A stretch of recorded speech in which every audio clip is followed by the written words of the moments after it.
ओम शांति।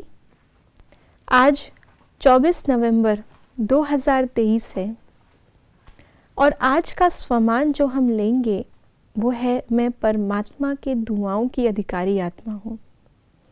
परमात्मा दुआओं के अधिकारी हम इस समय ही बन सकते हैं, क्योंकि इस समय ही हमें परमात्मा का संग मिला है। जो बाबा ने मुरली में भी कहा कि इस समय सत्संग एक ही होता है, और इस सत्संग में बाबा हमें सच्चाई और सफाई की धारणा कराते हैं। क्या सही क्या गलत, आज बाबा ने मुरली में कितनी सारी बातों में हमें सही और गलत का भेद बताया है। तो ऐसे ही भेद करने वाले सच्चे बच्चे ही परमात्म दुआओं के अधिकारी कैसे बने, सुनते हैं आज के बाबा के अव्यक्त इशारों से। बाप दादा की आज्ञा मिली हुई है, बच्चे ना व्यर्थ सोचो, ना देखो, ना व्यर्थ सुनो, ना व्यर्थ बोलो, ना व्यर्थ कर्म में समय गवाओ।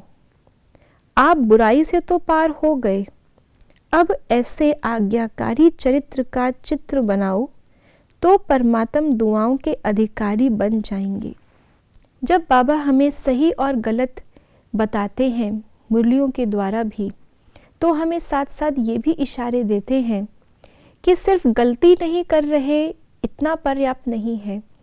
गलती नहीं कर रहे लेकिन सही कर रहे हैं, क्योंकि गलत और सही के बीच में आती है व्यर्थ की रेखा।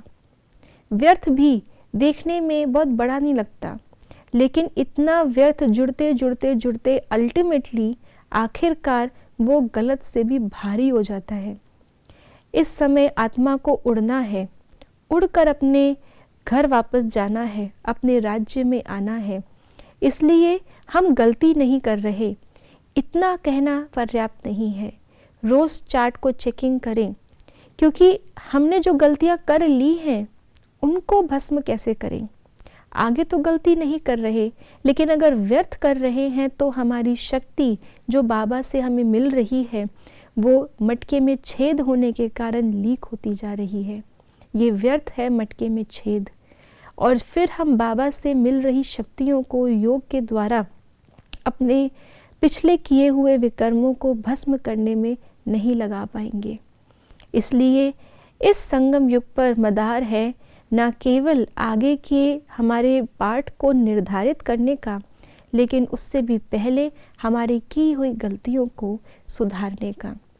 तो व्यर्थ के छेद को इस समय बिल्कुल बंद करना है, तभी इस छोटे से युग में मिल रही बाबा की शक्तियाँ हम पिछला हिसाब किताब चुकतू करने और आगे का जमा करने में लगा पाएंगे।